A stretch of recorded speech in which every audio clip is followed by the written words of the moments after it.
Allô tout le monde, bienvenue à cette vidéo du module Asepsie.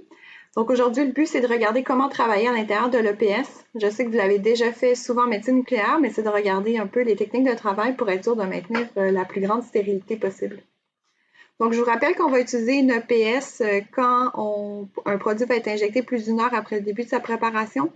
À l'écran, je vous ai mis deux exemples. Donc à gauche, on a le MDP qui peut être injecté plus d'une heure après le début de sa préparation et aussi le marquage de globules blancs.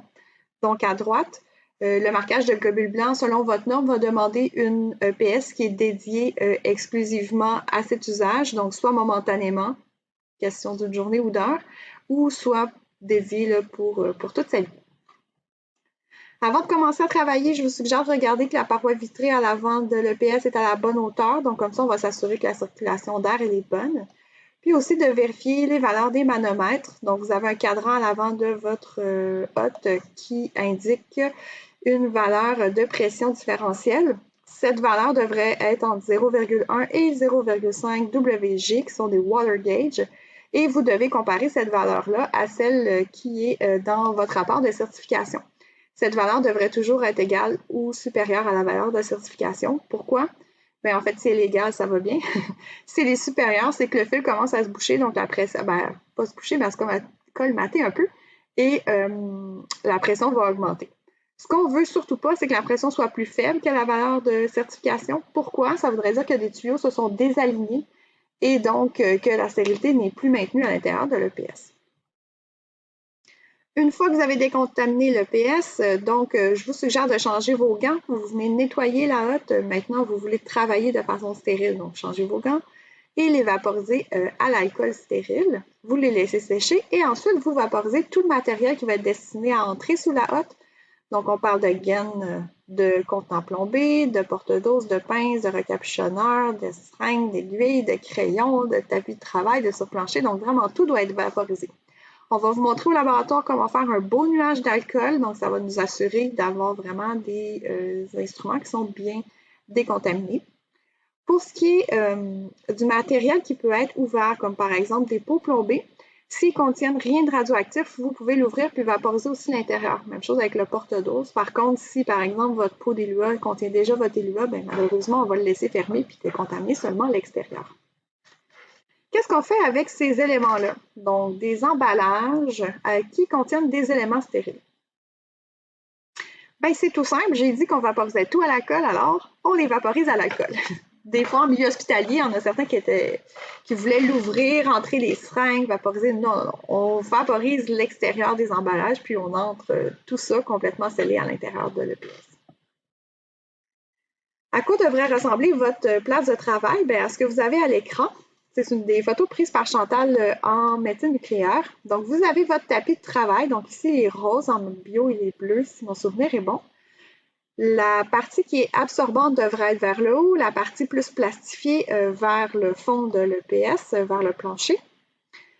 Donc, votre tapis de travail devrait être vraiment collé à la grille avant. Hein. L'idée, c'est de vraiment absorber toute goutte de radioactivité qui pourrait tomber sur le plancher de l'EPS. Ensuite, vous voyez ici qu'il y a un surplancher qui est emballé d'un tapis de travail. Donc, qu'est-ce que c'est un surplancher? C'est un bac qui a été renversé à l'envers, donc soit en métal ou en plastique, puis ça va nous permettre de surélever un peu notre place de travail pour que ça soit plus ergonomique, juste parce que vos pots sont assez lourds. Vous pouvez déposer votre matériel sur votre tapis de travail. Je vous rappelle que toute la hotte elle est stérile, hein, donc ça pourrait être aussi sur l'acier inoxydable. J'ai souvent des questions sur la disposition du matériel. Donc, est-ce que je pourrais, par exemple, mettre ma poubelle à gauche, mettre plutôt mes seringues à droite? Il n'y a aucun souci. Vous faites ce que vous voulez à l'intérieur de la hotte. Peut-être faire des tests quand vous êtes au laboratoire. Regardez qu'est-ce qui est plus ergonomique pour vous et qui vous permet de travailler stérilement, mais aussi rapidement. S'il y a quelque chose d'important aujourd'hui que je vais dire, c'est ça. Donc, le plus important à l'intérieur de l'EPS, c'est de respecter la règle du first air, donc de l'air le plus propre qui va arriver sur nos sites critiques. Donc, je vous explique qu'est-ce que ça veut dire. Donc, qu'est-ce que c'est un site critique? C'est un site qui, s'il est contaminé, risque de contaminer votre préparation que vous êtes en train de faire. Donc, si on prend notre aiguille ici à gauche, qu'est-ce que c'est le site critique de notre aiguille? Bien, c'est toute l'aiguille. Si mon aiguille en métal est contaminée, puis elle rentre en contact avec mon liquide, je risque de contaminer. De la même façon, si c'est plutôt l'embout de plastique qui est contaminé, ben, je vais l'embouter à ma seringue, puis ça risque de contaminer ma préparation. Donc, toute l'aiguille est un site critique. Ici, si vous regardez la fiole, qu'est-ce qui est le site critique dans le cas de notre fiole? C'est le septum, donc la partie qu'on voit en orange. Donc, si ce septum-là est contaminé, puis qu'on insère une aiguille, ben, ça va contaminer notre préparation. Finalement, si on regarde nos seringues, le site critique, en fait, il va en avoir deux. Là où on emboute l'aiguille, puis le piston. Donc, si par exemple, je mets mon pouce sur le piston, il y a une bactérie, puis je repousse le piston ensuite, bien, ça risque de contaminer ma préparation. Donc, on s'assure que tous ces sites-là qu'on vient de nommer sont exposés à l'air le plus propre. C'est quoi l'air le plus propre dans la hotte? C'est l'air qui vient d'en haut. Et donc, l'air vient d'être filtré par le filtre EPA, va arriver, et donc il est stérile en haut. Plus il va descendre, plus il risque d'entrer en contact avec mes mains, des objets, et donc de contenir des bactéries. Fait que je vais vous donner des exemples pour que ça soit plus éloquent. Ici, vous avez deux exemples et ma question, c'est est-ce qu'il respecte la règle du premier air, donc du first air? Si on regarde l'image de gauche. Donc, l'image de gauche, est-ce qu'elle respecte la règle? La réponse, non. Pourquoi? Donc, la personne a mis son gant au-dessus de deux sites critiques, donc l'aiguille et le septum. Donc, l'air arrive, risque d'être contaminé par le gant et ainsi contaminer les deux sites critiques. Donc, cette image-là ne respecte pas la règle du first air. Si on regarde celle de droite maintenant, est-ce qu'elle la respecte? La réponse, ouais, mais non. Donc oui, c'est mieux, hein? On voit que l'aiguille, la seringue est angulée, donc l'aiguille est bien protégée. Par contre, j'aurais préféré que la personne angule aussi le pot. Pourquoi? Parce que là, vous voyez, l'aiguille est très, très proche du rebord du pot plombé, puis ça m'inquiète. J'ai peur qu'elle se contamine. Donc, si ça avait été angulé, le pot plombé, là, ça aurait été parfait. D'autres règles à suivre qu'on est à l'intérieur de l'EPS, donc de ne pas obstruer les grilles d'air, particulièrement celles avant, donc on ne dépose rien dessus, pas de papier, pas nos coudes non plus. On peut déposer nos coudes sur les rebords métalliques, mais pas sur la grille directement. Ensuite, on respecte la règle, hein, la zone qui est stérile à l'intérieur de l'EPS. Cette zone-là est située à 10 cm de la grille avant, à 7,5 cm des parois arrière et latérales, et à 7,5 cm du plancher. Donc, on va toujours travailler en hauteur et c'est pour ça qu'on utilise un surplancher, comme on disait tout à l'heure. Finalement, l'extérieur de vos objets, même s'ils ont été vaporisés à l'alcool, on ne les considère jamais comme complètement stériles. Donc, si mon aiguille touche un pot plombé, ben, elle est contaminée. Je change mon aiguille. Il vaut mieux changer une aiguille que contaminer un patient. Finalement, prenez l'habitude de toujours fermer votre matériel qui n'est pas utilisé. Donc, de cette façon, les sites critiques et vos produits vont rester stériles. Si on regarde la personne à l'écran, est-ce qu'elle travaille bien?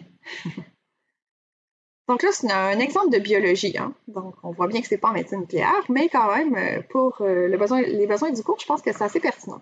Donc, premièrement, la personne elle a des problèmes d'habillement. Ses cheveux ne sont pas attachés, son sarrau, ses manches sont roulées. Elle porte une montre, puis ses gants ne font pas par-dessus son sarrau. Si on regarde sa technique de travail maintenant, ben, il y a un emballage sur la grille avant, donc ça bloque le flux d'air. Elle a quand même un bon angle, hein, si on regarde avec la bouteille. Par contre, j'aime pas ce que je vois à droite, donc on dirait qu'elle est en train de manipuler au-dessus de tubes qui sont ouverts. On aurait préféré qu'ils soient fermés. Donc, faire attention un peu à cette règle du first air, de jamais passer en haut de vos sites critiques. Quand vous allez travailler, c'est beaucoup d'énergie de penser à ça. Au départ, ça va être long, peut-être un peu fastidieux, mais avec le temps, vous allez vous habituer. Donc, présentement, ce qu'on est en train de faire, c'est une formation. Donc, vous êtes en train de suivre des petites vidéos sur les principes théoriques. Et ces principes théoriques vont être évalués dans un examen écrit qui vaut 10 de votre session. Ce qui va rester à faire au laboratoire, c'est de faire des évaluations pratiques. Donc, on va regarder le nettoyage, comment vous nettoyez votre EPS. Ça vaut 5 de votre session et vous allez prendre rendez-vous avec la prof de laboratoire pour ça. Pour ce qui est de la technique aseptique, c'est un autre examen. Donc, on va regarder le test de remplissage aseptique et le test de bout de doigt ganté. On va regarder tout de suite c'est quoi. Ces deux tests valent pour 15 de votre session et vont être faits soit le 17 ou le 27 mai selon votre groupe de laboratoire. Donc, qu'est-ce que c'est un test de remplissage aseptique? C'est ce que vous avez à l'écran. En anglais, on appelle ça un médiaphile. On va essayer de reproduire qu'est-ce que vous faites en médecine nucléaire, pas avec des produits radioactifs, mais cette fois-ci avec du milieu de culture. Donc, le but, c'est de regarder est-ce que vous travaillez stérilement. Pour ça, on va utiliser une fiole qui contient du TSB, du Triticale Broth, qui est un milieu de culture qui donne tout ce qu'il faut aux bactéries pour bien pousser. Donc, on va l'appeler la fiole 2 de saline en médecine nucléaire, entre guillemets, mais on est bien conscient que c'est du TSB. Vous allez prélever 1 ml de TSB avec une seringue. Ensuite, vous allez avoir un pot plombé dans lequel il va y avoir votre TLUA, un pot plombé qui est d'allure métallique. Et LUA, en guillemets, on sait bien que ça contient du TSB. Et une fois de plus, vous allez prélever 1 ml. Cette fois-ci, votre seringue va être munie d'une gaine plombée. Ces solutions vont aller dans ce qu'on appelle la fiole de réaction. Donc, c'est une fiole qui habituellement contient un produit lyophilisé en médecine nucléaire. Nous, elle va être tout simplement vide. On va mettre cette fiole dans un pot plombé et on va mettre à l'intérieur le 1 ml de LUA et le 1 ml de saline. On va mélanger par inversion. Et ensuite, on va prélever des doses, un peu comme on ferait en médecine nucléaire. Donc, une dose va être prélevée avec une gaine, bien sûr. Ici, c'est écrit qu'on va prélever 1 ml, mais c'est plutôt 0,5 ml qu'on va prélever. Ensuite, on va prélever une deuxième dose, encore une fois avec une gaine. Et cette dose-là, on va changer l'aiguille. Pourquoi on fait ça? C'est une procédure qui est assez courante en médecine nucléaire. Et c'est pour vérifier, est-ce que vous vous contaminez lorsque vous changez votre aiguille? Est-ce que votre préparation est bien contaminée? Donc, ces deux doses, donc habituellement, on appelle la dose 1 celle qu'on a changé l'aiguille, la dose 2 et la fiole de MDP, qui est la troisième fiole, va être incubée à 30 degrés Celsius pendant 14 jours. Pour les biens du laboratoire, les effets du laboratoire, pour que ça soit plus rapide, nous, on va l'incuber à 37 pendant 48 heures. Puis, qu'est-ce qu'on va chercher à voir, c'est est-ce que ça pousse? Est-ce qu'il y a des bactéries là-dedans? À quoi ça va ressembler quand il y a des bactéries? À ce que vous avez à l'écran. Donc, vous avez une fiole qui contient un petit nuage dans le fond, puis à droite, une autre fiole qui est tout aussi contaminée, qui a une certaine turbidité. Donc, le liquide n'est pas complètement transparent. Donc, dans les deux cas, les étudiants s'étaient contaminés et c'est un résultat qu'on ne veut pas avoir. Okay? Donc, nous, on veut que ça soit stérile et que ça soit bien clair. Un autre test qu'on va faire à la fin complètement, donc vous allez prélever vos deux doses, votre fiole est bien identifiée. Vous allez faire le test de boudoir ganté. Donc, vous prenez une gélose TSA, vous la séparez en deux, un côté main droite, un côté main gauche. Vous écrivez vos initiales, la date, comme vous l'avez appris au laboratoire, et ça porte bien son nom. On teste nos boudoirs gantés. On va mettre sur la gélose chacun de nos doigts gantés pour voir est-ce qu'on avait contaminé nos gants. Selon la norme ISO 5, on accepte 3 colonies pour l'ensemble du pétri. Donc, c'est les normes de l'USP et l'Ordre des pharmaciens du Québec. Donc, ici, on a un exemple d'une personne qui ne s'est juste jamais lavé les mains et qui n'a pas respecté les règles. Donc, on voit qu'il y a plusieurs colonies qui ont poussé, même une moisissure. Mais en théorie, vous allez être vraiment meilleur. Je vous ai mis à la fin, comme d'habitude, des références si jamais vous avez des questions sur les techniques aseptiques. Sinon, je vous rappelle que vous avez 3 laboratoires pour vous pratiquer, pour avoir des doses et une fiole complètement stérile et un test de boudoir ganté à 3 colonies ou moins. Profitez de ce temps-là pour poser des questions, pour revoir votre façon de travailler, votre disposition de votre plan de travail, puis aussi regarder quelqu'un d'autre travailler. On apprend beaucoup en regardant les autres travailler. Donc, bon laboratoire tout le monde!